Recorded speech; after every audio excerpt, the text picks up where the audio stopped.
Hey guys, today I want to talk to you about the war that we fight. I want to bring to you Ephesians chapter 6 verse 12. It's quite a popular verse. For our struggle is not against flesh and blood, but against the rulers, against the powers, against the world forces of this darkness, against the spiritual forces of wickedness in the heavenly places. Our struggle is not always with people, and even when it is with people, there is usually a deeper part to that. Usually it's not just the person that we are struggling with. Usually it's internally as well. And a lot of times that's, are we gonna give over to that temptation, or are we gonna overcome with Christ, and we're gonna show more patience to this person. We're gonna show more love, more mercy, more kindness, gratitude, whatever it is. We're gonna have joy in that situation, even though we're late for an appointment that is extremely important, and this person cuts us off. We're gonna have patience, we're gonna show joy. We need to remember those things. So, our struggle is not against those other people in our lives. I talked last video, I talked about the four different stages of mourning that I think of.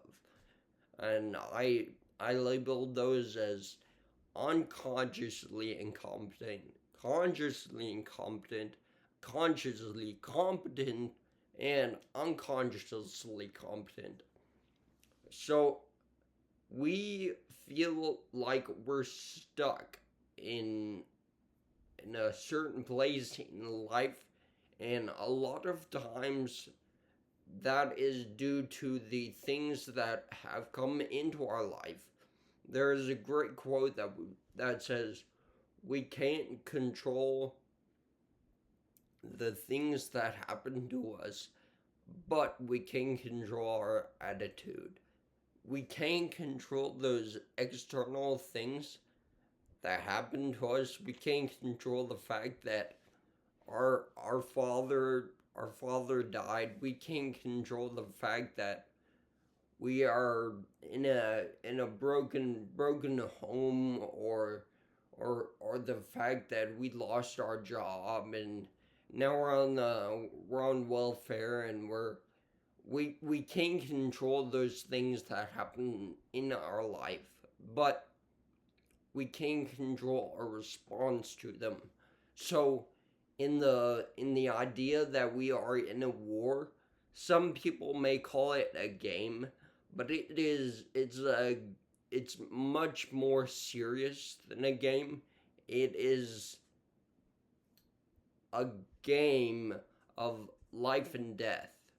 Our souls are on the line for whether we win in this battle or we lose in this battle. We know that Christ is the ultimate victor, and all we have to do is rest in Him, and our souls will be secured. But if we don't rest in Him, we have death for all of eternity. We have eternal separation from God, and we will suffer for all of eternity. And I don't think that is what any of us wants. And if you say that you want that, I know a good therapist who can help. I In looking at the levels of mourning, the stages of mourning, I feel like I am unconsciously incompetent. But I wanna move back and talk about the stage before, unconsciously incompetent. where you're just going through life and you're just doing the same stuff, and you just feel like it's it's not working, and you're depressed and you're lonely and you've got bad thoughts, and you are you're drawing away from other people, you're separating yourself, those sorts of things, and you don't really realize it. And a good way to get out of this unconsciously incompetent situation that you might find yourself in, that we all start in, is to start reading the scriptures. And what if you're not, start reading the scriptures, start praying more. Just find a church. It's those small baby steps that you need to be taking to end up getting somewhere. So that may be, it's not something big. It's not, I need to plug myself into a community right now, and I need to be active in the community and do all these things. A lot of times it starts individually. It starts with us reading our Bible. It starts with us praying. It starts with us going to church. It starts with us worshiping God. It starts right here with us. Your struggle is not that you're trying to relate to these other folks, these other people.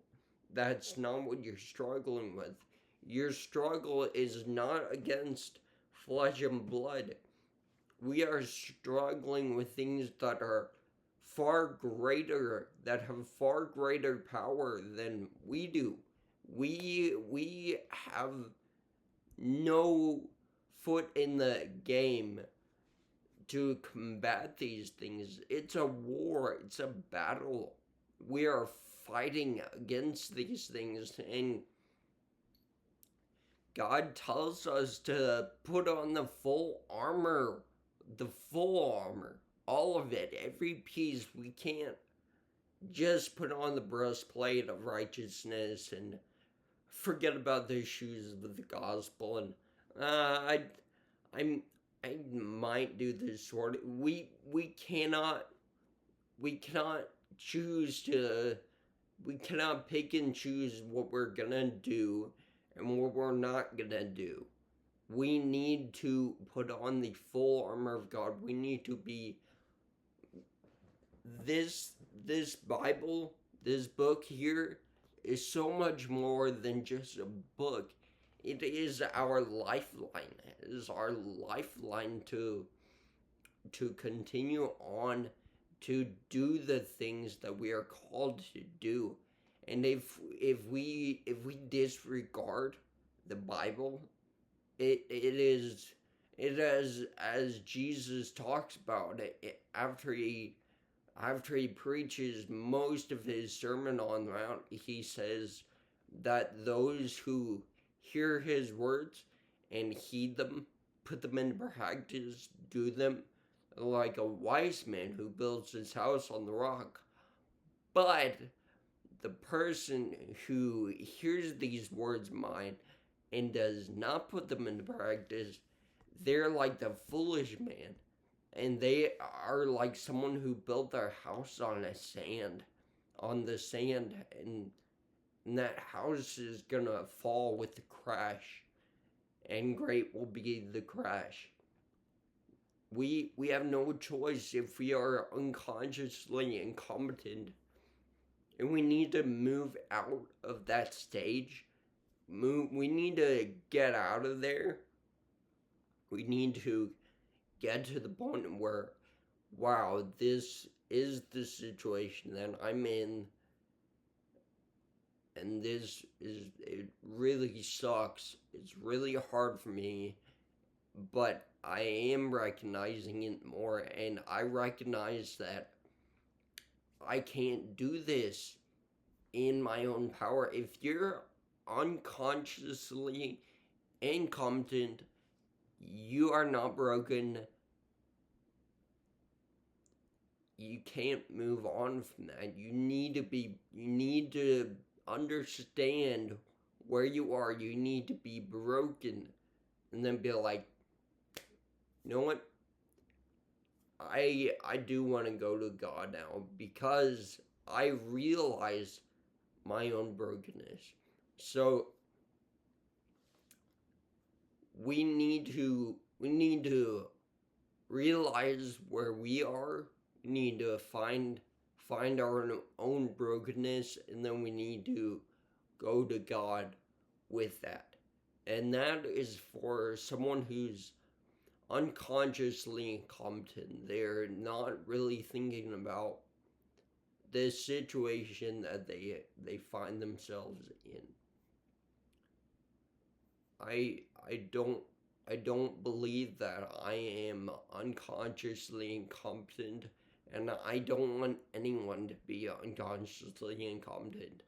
I want you to go to God with all of your struggles.